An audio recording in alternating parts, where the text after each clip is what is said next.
Greetings, ladies and gentlemen. Today is September 8th, and what a week of baseball it was. Two huge sweeps in the playoff races that we're going to be going over. Let's do it. Hello, everybody. My name is Steven. This is the middle of the order. Happy Friday, everybody, and I hope you guys had a wonderful week here.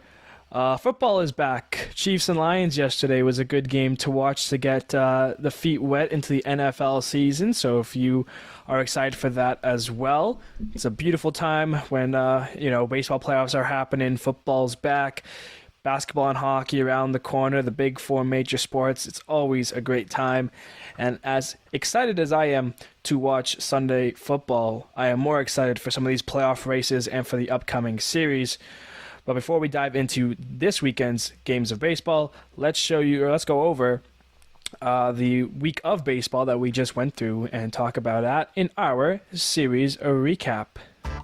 Leading us off, we've got the White Sox and the Royals, and Cole Ragans keeps pitching well as a 7-run fifth inning lifts the Royals up to the win in the opener, taking it 12-1. The Royals were down 5-0, and after 3 home runs and a double from Bobby Witt Jr., that tied the game up in the 9th, and then with Olivares up, Santos balked in the winning run as the Royals win it on a walk-off balk-off. The Royals take it 7-6. In that final game, Andrew Vaughn, Yoan Moncada, and Oscar Coles, they all homer for the White Sox, who win it and avoid the sweep to KC as they take it 6-4. Tigers and Yankees now. The Yankees hit 3 home runs, including Giancarlo's 400th home run of his career, beating the Tigers 5-1. Jason Dominguez hits his first home run in New York as the Yankees got another one, beating the Tigers 4-3. In that final game, Carlos Rodon gave up 7 runs in 3 2/3 innings, including 2 home runs to Spencer Torkelson. The Tigers avoid the sweep and they get the win 10-3. The Mets and the Nationals now. The Mets hit 5 home runs from Francisco Alvarez, Francisco Lindor, Brandon Nimmo, Pete Alonso, and then Brandon Nimmo again. That led them to a win 11-5. Tied at 2, Jacob Young for the Nationals. He walks it off with a base hit up the middle. The Nationals win that game, and they split the small 2-game set between these two teams, 1 each. Nationals win it 3-2. Cardinals and Braves now. Both teams had 4 home runs, but the Cardinals had runners on base for theirs as Tyler O'Neill, Jordan Walker, and Nolan Gorman twice were the ones who helped the Redbirds beat the best team in baseball 10-6. The Cardinals jumped on Spencer Strider for 4 runs in the first inning, including a home run from Paul Goldschmidt. Wilson Contreras, Nolan Gorman, and Mason Wynn joined him later on in hitting home runs. And for Mason Wynn, it was his first of his career. The Cardinals take another one, 11-6. First pitch of the game was launched from Acuna to make it 1-0 Braves. Acuna homered again later on, as well as Michael Harris II, Travis d'Arnaud, and Matt Olson, who homered in his 4th straight game for 47 on the year. A total of 5 Brave home runs. The Braves win it and avoid the sweep, beating the Cardinals 8-5. Continuing on now, we've got the Brewers and the Pirates. Jack Sawinski and Ke'Bryan Hayes, they homer for the Buccos, who end up taking the first game in the set versus the Brew Crew, winning it 4-2. The Brewers bounce back. They score 6 runs in the 5th inning, all without the long ball, as they even up the series 7-3. And this rubber match starts with a 3-run home run from Willy Adames to put the Crew up. But a home run from Ke'Bryan Hayes starts things off for the Pirates, who go on to score 5 straight runs. The Brewers were held up until the 8th, where they scored 1 run, but they will come up a run short as the Pirates take 2 of 3 and win it 5-4. Dodgers and Marlins now. Jake Burger, Josh Bell, Brian De La Cruz, and Jazz Chisholm all homer as the Marlins take the opener versus the Dodgers 6-3. The Marlins continued this by scoring 9 runs in the 5th inning of the next game, including home runs from Joey Wendell, Jazz Chisholm, and Jesus Sanchez. As the Marlins take another one, it's their 6th straight win, beating the Dodgers 11-4. The Dodgers starter Ryan Pepio took a perfect game into the 7th inning as he shuts down the Marlins and ends their 6-game winning streak. The Dodgers blank them and avoid the sweep as they win it 10-0. Phillies and Padres now, and the Padres were once down 8-1 in this one, but showed some fight by scoring 6 runs, and although they had their chances to score with runners on in the 8th and 9th, they do come up short, and the Phillies hang on to win the opener 9-7. Tatis starts the scoring with his 23rd home run of the year, and the Phillies can only get 3 hits in the game. The Padres run away with it as they win it 8-0. And for the rubber match, Bryce Harper starts by shaving his beard in the middle of a slump. But as crazy as that story is, the story of this game was with Schwarber and Real Muto, who both homered for the Phillies as they win the rubber match and take 2 of 3 versus the Padres, beating them 5-1. The Rockies and the D-backs now, and the D-backs scored 3 runs in the 4th, and Merrill Kelly was shoving before having to leave the game with a cramping issue. Nonetheless, the D-backs take the first game as they win it 4-2.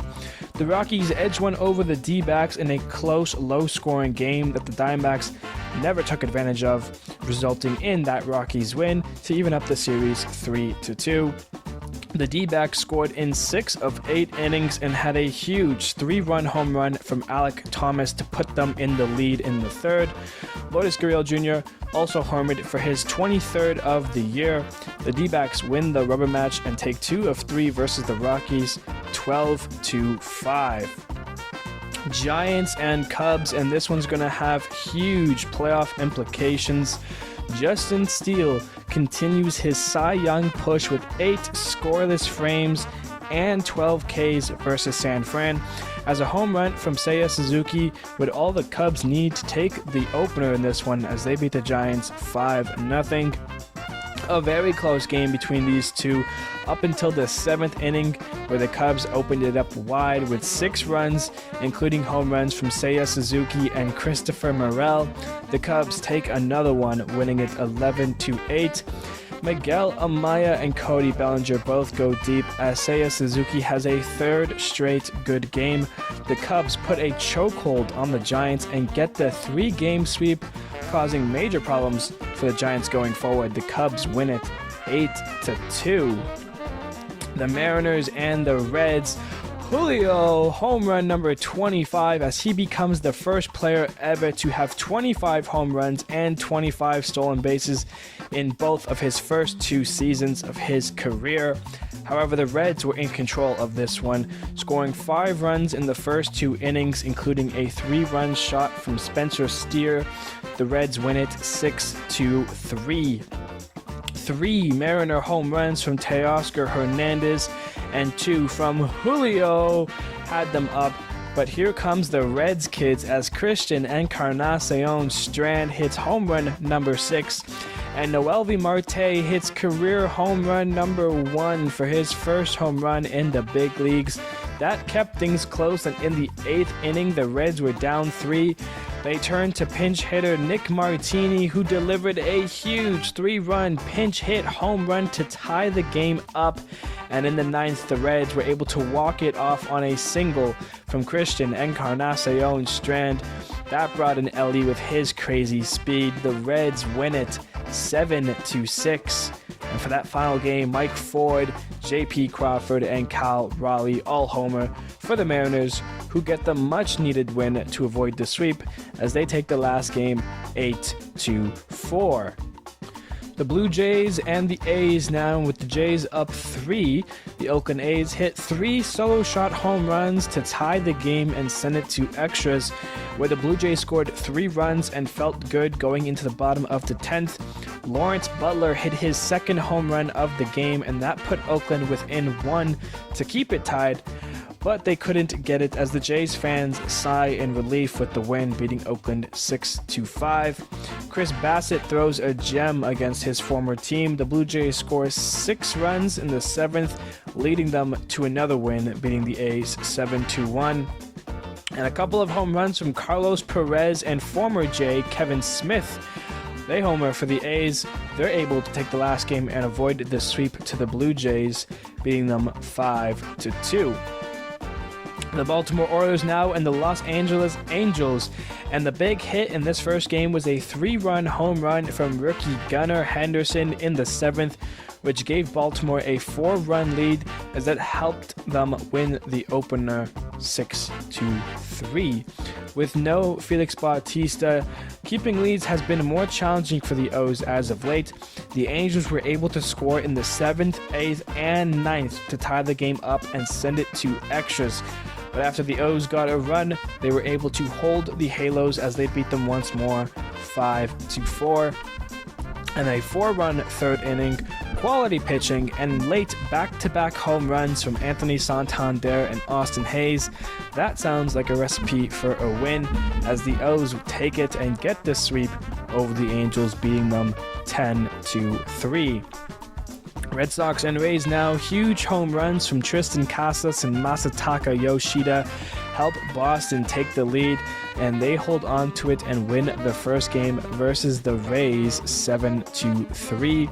Jumping along in this one, tied up and entering extras after no runs in the 10th, the Red Sox took the lead with a run, and with Kenley Jansen on the hill trying to get the save for Boston, instead he gives up the 3-run walk-off home run to Brandon Lau as the Rays get the win in extras and even up the series 8-6.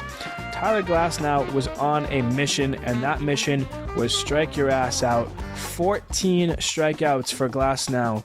Brandon Lau and Isaac Paredes, they both homer for Tampa, and the Rays take 2 of 3 versus the Red Sox, winning that last game 3-1. Well, here we go. Twins and Guardians. The Guardians are 5 games out of the AL Central, playing the Twins for the last time this season, and a sweep here would be huge for them. And well, it didn't go as planned. Lucas Giolito making his Guardians debut. He got hit hard. The Twins hit 6 home runs in the game, including another grand slam from Royce Lewis. Guys like Kyle Farmer, Carlos Correa, Jorge Polanco, Joey Gallo, all of them also hit home runs. Position player for the Guardians, David Fry, pitched 4 innings, giving up 7 runs. The Twins were all over the Guardians for a 20-6 win. Okay, Guardians, regroup. You can still get a game back by taking these last 2. Down by 2, Bo Naylor, he hits the home run to tie the game up. Things are looking good. Later on in the top of the 8th, the Twins scored 5 runs, and that led to another win for them as they beat the Guardians 8-3. And although that happened, Cleveland wouldn't die yet as they had their rookie pitcher Gavin Williams on the bump hold the Twins. The Guardians are able to win 1 game and avoid the sweep to Minnesota as they win it 2-1. Everything is bigger in Texas, and this series is massive. Astros at Rangers, a little battle of some of the AL West to come. Corey Seager got things started for Texas with 2 home runs in the 1st and the 5th, both giving Texas a lead. But then the big bad Astros would answer. Dubon and Altuve go back-to-back for the lead, and then they opened it up even more in the 7th with 6 runs, including a home run from Yanyer Diaz. And if that wasn't the worst of it, in the 9th, Dubon and Altuve go back-to-back again. The Astros take the opener 13-6. The Astros scored 3 runs in the 1st, 3 runs in the 2nd, and 3 runs in the 3rd. And in all of those innings, Jose Altuve had hit a home run. Yes, you heard that right. It was the 3rd inning, and Altuve was 3 for 3 with 3 home runs. 3 of Texas batters didn't even have one at bat yet. The Astros added 5 more runs in the 7th, with Maldonado having a 2-home run day, and Yordan Alvarez joined the party as well. The Astros win it 14-1, and whoever did this couldn't have written a better script if they tried. Max Scherzer and Justin Verlander, from teammates with the Mets earlier in this year to now pitching against each other in the final of this division rivalry series. Verlander went 7 innings, giving up 1 earned run and striking out 6, while Max Scherzer, on the other hand, gave up 3 home runs for a total of 7 runs in 3 innings of work. Yordan Alvarez, Michael Brantley, and a grand slam from Jose Abreu. The Astros proved themselves in a huge 3-game sweep over the Rangers and now lead the division, with the Mariners dropping 2 of 3 to the Reds. Astros win it 12-3. The Astros outscored the Rangers 39-10. And speaking of the Mariners and Reds, we're going to go there for our game of the week. And it's the doozy one, as Teoscar Hernandez hits home run at number 25 in the first. It's a 2-run shot that makes it 2-0 Seattle. Bottom of the third, Jake Fraley, he doubles in a run to make it 2-1. Top of the 5th, Julio, home run at number 26, and that's a 3-run shot, make it 5-1 Seattle.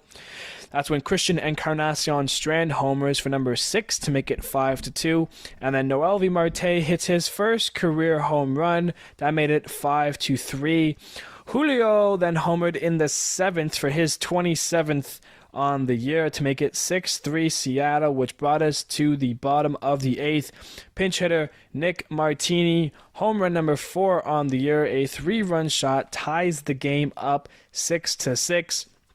Then in the bottom of the 9th, Ellie De La Cruz, he singles to get on first. He then steals second, and then Christian Encarnacion Strand, he would single to right field, and with Ellie's speed, he scores with the slide, and the Reds walk it off and beat the Mariners 7-6 for your game of the week. All right, let's start talking about some of this baseball news, and the first one we got to talk about is Julio Urias. Julio Urias for the Dodgers. Earlier on Monday, he was arrested and charged with felony domestic violence, Sunday night actually, but it was released Monday night. He was booked late Sunday. He was released early on Monday morning on a $50,000 bond. 50,000, yeah, that's right. Later on, the Dodgers made a statement saying that they're aware of the incident, and while they're attempting to learn all the facts, he is not traveling with the team to Miami. The organization has no further comments at this time. And then we had an update today, actually, earlier on here, that led to the incident that led to Urias' arrest was captured on video, and the LAPD police department now has possession of that as they continue to investigate the situation there. That's unfortunate, really, because Julio Urias has been a bright spot in the Dodgers really since 2020 when they won the World Series in the COVID year. He's been a big part to that pitching rotation, and he was close to winning a Cy Young the other year. So, I mean, he's a very good pitcher, very young pitcher. Of course, I believe he's only like 23 to 25, around that. And now the fate of his, future career now lands with this stuff. So now with everything with Wander Franco going on, Julio Urias joins him in some legal complications, so we should say. So mentioning that really quickly there, and we'll see what more comes from that if we have any more updates throughout the rest of the season. Now let's talk about some of the crazy stuff and records and things that were interesting to me. Starting off with Jose Altuve, he becomes the first player ever to homer in 4 straight innings. Obviously, that's across 2 games, because on the Monday game, he went back-to-back. The second time he went back-to-back with Dubon in that game, but he homered in the 9th inning there. Then led off the Tuesday game with a home run for the second home run. Hit another home run in the second inning, and then one in the third. So 9, 1, 2, 3, 4 straight innings with a home run from Jose Altuve. Never seen it before. Thought that was really cool and interesting. I mean, he could have been the first player ever to have 5 homers in a game, having 3 in the first third of the game. But yeah, that's a pretty crazy thing when you think about it. So good for Altuve there. Kyle Schwarber, I wanted to mention upon this. Right now, he is sitting with 41 home runs, and he has 40 singles in the season. He has more home runs than singles.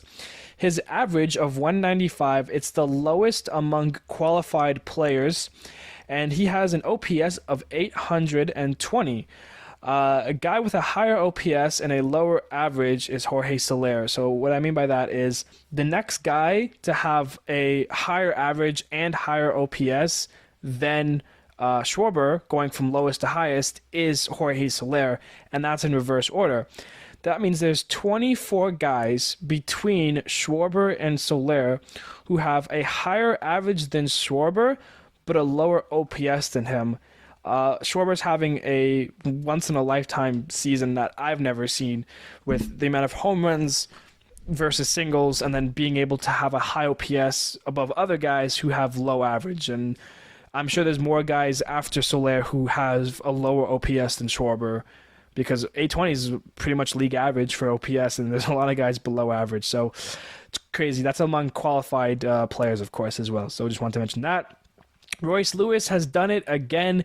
He becomes the first rookie with 3+ grand slams in a season since Alexi Ramirez, who had 4 in 2008. He hit all 3 of the Twins' grand slams, in the Twins' last 8 games, which is crazy. He had the one where he hit it back-to-back on Sunday and Monday last week, and then, had another one. And it's crazy that this guy's, he's coming up with the bases loaded, and he's making it count. And, it's good for him. A young guy, he's proven himself after dealing with injury. A first-round pick is now proving that he is going to be a great ball player if he can stay healthy. He's only played 44 games, I think, with the Twins this year. So, good for him, that one. And last thing to mention, Giancarlo Stanton, home run number 400 in his career. Congratulations, Stanton. Obviously, remember his big 60 home run year with the Marlins back in his MVP year in 2017. He's the 58th player in MLB history to ever hit 400. Right now, he's the third active player with the most home runs, behind Nelson Cruz and Miguel Cabrera. I don't think we're going to be seeing another 400 hitter for a little bit of time. Mike Trout would be next upon this list with 32 to go. After Mike Trout, guys like Longoria and Votto. But I don't think they're going to have that much of a career left and able to hit as many home runs as they need. So we'll be looking at guys like Nolan Arenado, Paul Goldschmidt, and even Freddie Freeman, all guys who have about 80 or some home runs to go. But Trout would be next for 400. He's got 32, and one healthy year, and he will most likely do that. So there you go, with some home run news and just things in general to go over. The Diamondbacks are currently holding the 3rd spot in the wild card, but Miami and Cincinnati are hot red on their trails, so they're going to make a move here and call up Jordan Lawlar, the number 10 MLB prospect, their shortstop. He is getting the call. And spoiler alert, he did make his debut yesterday against the Cubs, but that is for next week's series. So we'll talk about his debut more on the next episode. But he did get called up, and he is with the Diamondbacks now. MLB's number 10 prospect there. So Diamondbacks doing everything they can to try and get that wild card spot. And they're going to bring up a top prospect of theirs to help them do so. So we'll see how he plays kind of for the rest of the season, I guess, to see if he's going to help out the Diamondbacks get that 3rd wildcard spot. So, good for the Diamondbacks there. And lastly, think here to go over some huge injuries, and how huge, I don't want to say just yet, but some big injuries over the last little bit here. Starting with Anthony Rizzo, he's done for the year. Obviously, he had the head problems when he ran to Tatis back in May. Didn't get a concussion for it until August, so I don't know how that's still possible, but he's been shut down. He will not be playing another game for the rest of the season. Another guy who is most likely out for the season is Andrew McCutcheon. He's likely done with a left Achilles tear. He's going to be in a boot for about 4 to 6 weeks, and there's only 3 weeks left of the season. So that sucks for Andrew McCutcheon, especially because he's right now sitting at career home run 299. So hopefully someone signs him next season, maybe the Pirates again, and he's able to get that 300th home run. That really sucks for McCutcheon. The Marlins are losing a pair of, guys that they need. Sandy Alcantara has a right forearm flexor strain, so he's on the 15-day IL. And then Jorge Soler has a right oblique strain. So not good for the Marlins, as they're only half a game back of the Diamondbacks and are trying to compete, losing, a pitcher who, although hasn't had the greatest season, was a Cy Young winner last year. And then Jorge Soler has been a big bat for them in the offense. He's got over 30 home runs for them on the year. So not good there. But even worse, the Texas Rangers are losing Adolis Garcia. He's going on the 10-day IL with a patellar tendon strain. And that's really tough for Texas, who has played a horrible brand of baseball, really kind of coming off the trade deadline. A lot of August. They have not been good. And we talked about it, now that the Jays are in the wild card, Texas is the first time since April that they have been out of a playoff spot. And it's because they've been playing so poorly. And now losing Adolis Garcia, who's probably been one of your top 2 or 3 players all season, he's gonna miss the J series next week, which is very important for Texas and Toronto. That's pretty much a 4-game series to kind of determine that last wild card if one of those teams sweeps. And when you're losing Adolis Garcia, the advantage now has slightly shifted to Toronto.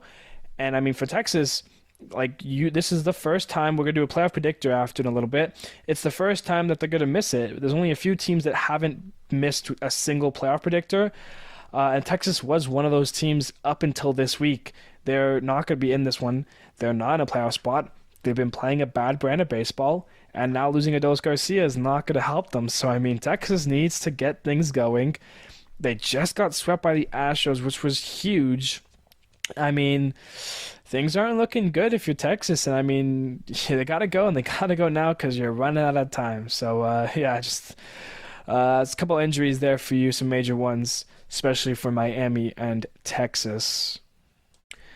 Now let's dive into our hot and cold, and we'll start with Xander Bogaerts for the Padres, who's been hot. 12 for 18, 4 doubles, a home run, 3 RBIs, 8 runs, an OPS of 1.756.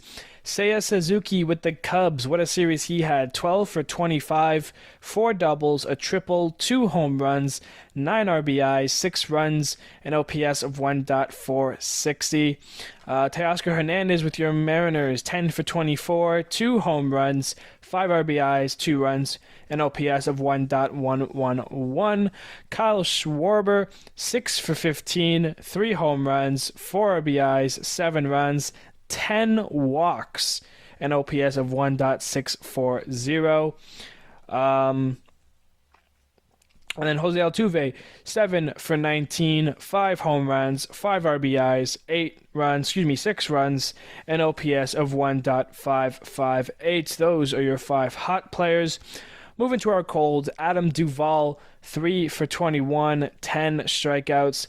Jake Rogers, 1 for 14, 8 Ks. Patrick Bailey, 0 for 11 with 7 Ks. Bryce Harper, he shaved his beard. He's 1 for 19 with 5 Ks. And then Nathaniel Lau, 2 for 19 with 6 Ks. That is your hot and cold. Now for our outstanding performances, and we've got a nice list here. Starting off, we have Justin Steele, 8 innings pitched, 2 hits, no earned runs, 2 walks, and 12 strikeouts, a career high for him. Cole Reagans with the Royals, 6 innings pitched, 1 hit, no earned runs, no walks, 7 Ks.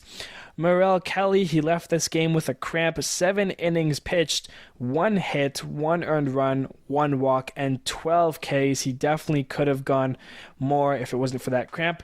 Chris Bassett, 8 innings pitched, 7 hits, 1 earned run, no walks, 7 Ks. Zach Wheeler, 6 innings pitched, 1 hit, no earned runs, 2 walks, 7 Ks.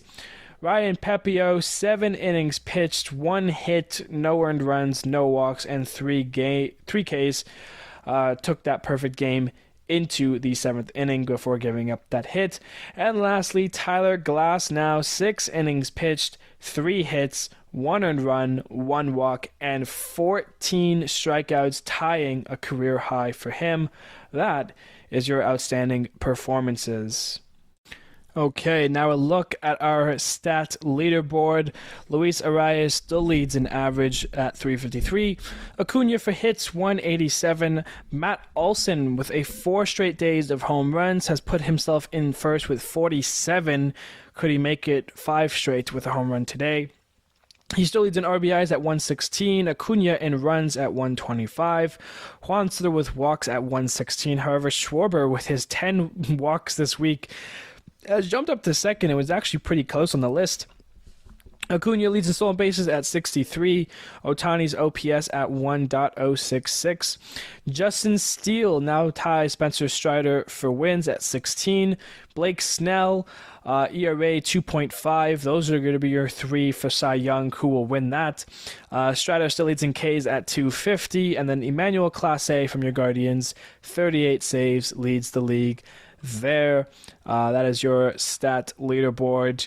And now we'll be going over the games, not the games of the week, the upcoming series. That's the words I'm looking for this weekend of baseball, which will now also include football on Sundays.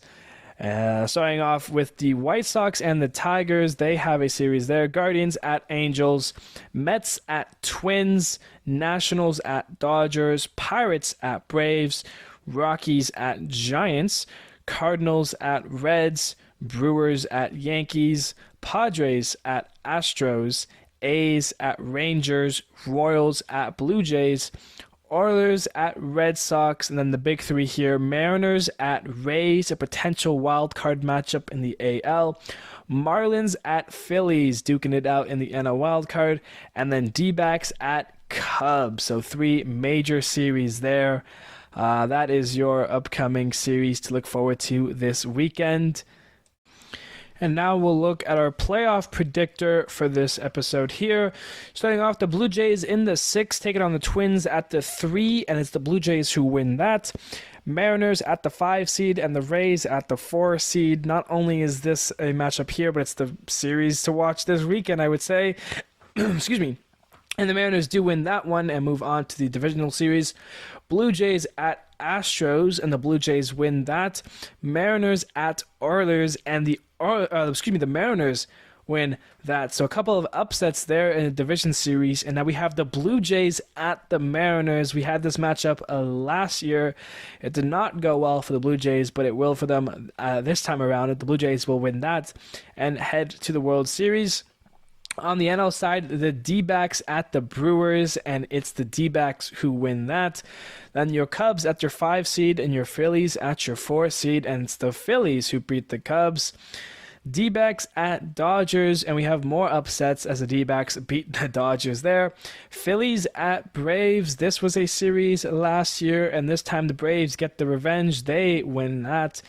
NLCS, D-backs at Braves, and it's the Diamondbacks who win. So a couple of 6-seeded teams in the World Series, the Diamondbacks and the Blue Jays for your World Series, both in the 6th seed.